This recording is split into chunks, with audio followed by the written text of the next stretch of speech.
বিহাৰী ডাঙৰীয়া বা যিগৰাকী অসমৰ সাংসদ তেওঁ বেংগলৰ পৰা সাংসদ দিছিল সুচিতাদেৱ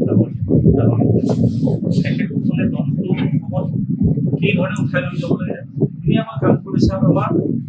আজি আমাৰ যেনেকৈ ইয়াত গজালি জিলাত হৈছে তেনেকৈ আমাৰ মুখ্য কাৰ্যালয় হৈছে অহাকালি আকৌ আমাৰ কামৰূপত আছে পৰহি আমাৰ আকৌ দৰঙত আছে তেনেকুৱা কাৰ্যসূচী চলি আছে আমাৰ নিৰ্বাচনী যুদ্ধ আমি আৰম্ভ কৰি দিছোঁ কিহত কি কৈছোঁ মই নাজানো কিমান আগতে যে মই নাম নকওঁ প্ৰশংসা নহ'ল কাৰণ আমি তৃণমূল কংগ্ৰেছ বৃহৎ ডাঙৰ দল ভাৰতবৰ্ষৰ ভিতৰত দ্বিতীয় স্থানত আমাৰ 292গৰাকী বিধায়ক আছে অকল পশ্চিমবংগত আৰু প্ৰায় 45গৰাকী সাংসদ আছে যে বেলেগে কাক কোনে আমাক গতি কৰিছে নাই ধৰা এইবিলাক জনা দৰকাৰ নাই আমি এইবিলাক গুৰুত্ব দিয়া নাই যিসকলৰ প্ৰশ্ন আপোনালোকে সুধি আছে সেইসকলেও জানিব লাগে জিকিব 70,000 ভোট লাগে হাৰিব কিন্তু বিৰোধীসকলৰ কথা আপুনি কৈছে এতিয়ালৈকে বিৰোধীসকল হোৱা নাই আৰু মাজতে এখন বুদ্ধিজীৱী আয়োজন কৰা কিবা এখন সভা দেখিলোঁ এই সভাখনত ধৰি লওক তাত কেৱল ৰাইজৰ দল আৰু অসম জাতীয় পৰিষদৰ প্ৰতিনিধি গৈছিল এতিয়া মই অনুৰোধ কৰিব বিচাৰিছোঁ কাৰো নাম লৈ কোৱা নাই যিসকল বুদ্ধিজীৱী ৰাজনৈতিকভাৱে সচেতন তেখেতসকলে যদি তৃণমূল কংগ্ৰেছ আৰু আম আদমি পাৰ্টি অসমত সংগঠন কৰি আছে বেলেগ ৰাজ্যত চৰকাৰ আছে আৰু সেই চৰকাৰ বিজেপিক পৰাজয় কৰি হৈছে অসমত যদি তৃণমূল কংগ্ৰেছ আৰু আম আদমি পাৰ্টি যদি ভাবিছে যে বিজেপি বিৰোধী নহয় তেনেহ'লে সেই ধৰণৰ বিৰোধীসকলটো সফল নহয়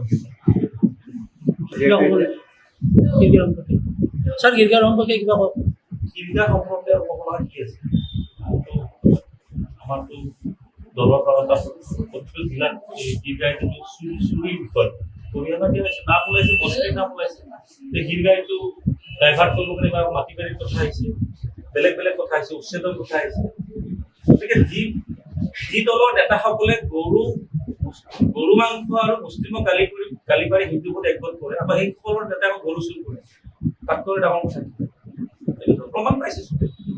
গৰু নাইকিয়া হৈ গ'ল 90টা গৰু এইবিলাকতো আমি অভিযোগ দি থকা নাই তেখেতসকলে দলৰ মানুহে কৰিছে কিনি লৈ গৈছে কিনিছিল কিনা নাই আমি গীৰ্গাইটো নেতা মন্ত্ৰীয়ে কিয় কিনে বিধায়কে কিয় কিনে সেই প্ৰশ্নটো তাতে আমাৰ প্ৰতিখন জিলাত আজি প্ৰায় 15 বছৰৰ পৰা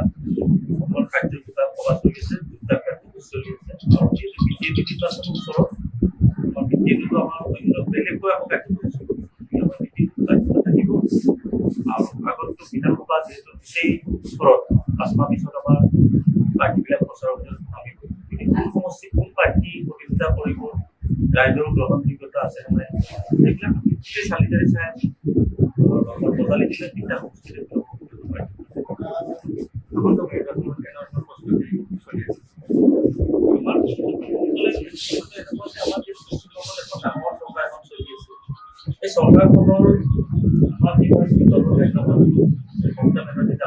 যিকোনো খবৰৰ বাবে যোগাযোগ কৰক 7099017330 লগতে 7099017110 নম্বৰত।